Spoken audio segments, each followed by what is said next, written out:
BJP की सरकार ने असंगठित अर्थव्यवस्था पर आक्रमण किया है और आपको गुलाम बनाने की कोशिश की जा रही है। 2008 में जबरदस्त आर्थिक तूफान आया, पूरी दुनिया में आया, अमेरिका में, जापान में, यूरोप में, चाइना में, सब जगह आया।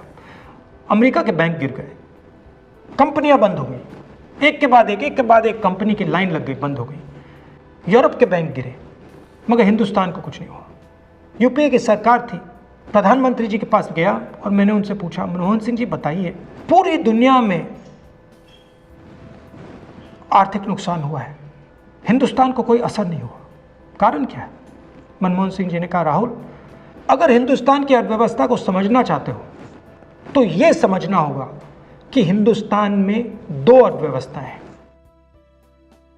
पहली असंगठित अर्थव्यवस्था और दूसरी संगठित अर्थव्यवस्था। संगठित अर्थव्यवस्था में बड़ी कंपनियां, नाम आप जानते हो। असंगठित अर्थव्यवस्था में किसान, मजदूर, छोटे दुकानदार, मिडिल साइज कंपनीज। जिस दिन तक हिंदुस्तान का असंगठित सिस्टम मजबूत है, उस दिन तक हिंदुस्तान को कोई भी आर्थिक तूफान छू नहीं सकता। अब आज के दिन आते हैं। पिछले 6 साल से बीजेपी की सरकार ने असंगठित अर्थव्यवस्था पर आक्रमण किया है। 3 बड़े उदाहरण तो मैं आपको अभी दे देता हूं। नोटबंदी, गलत जीएसटी और लॉकडाउन।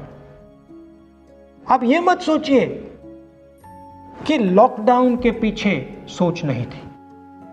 यह मत सोचिए कि गलती से आखिरी मिनट पे लॉकडाउन कर दिया गया है।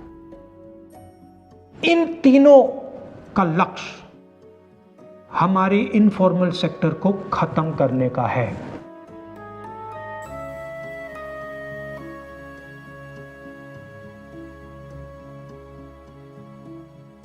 प्रधानमंत्री जी को अगर सरकार चलानी है, मीडिया की जरूरत है, मार्केटिंग की जरूरत है। मीडिया और मार्केटिंग 15-20 लोग करते हैं। इनफॉर्मल सेक्टर में पैसा है, लाखों करोड़ रुपए, जिसको ये लोग छू नहीं सकते।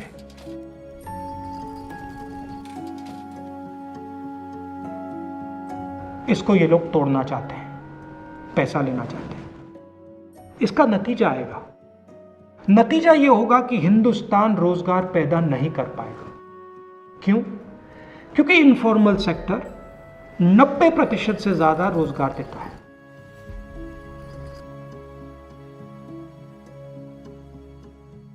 जिस दिन इनफॉर्मल सेक्टर खत्म हो गया, नष्ट हो गया, उस दिन हिंदुस्तान रोजगार पैदा नहीं कर पाएगा।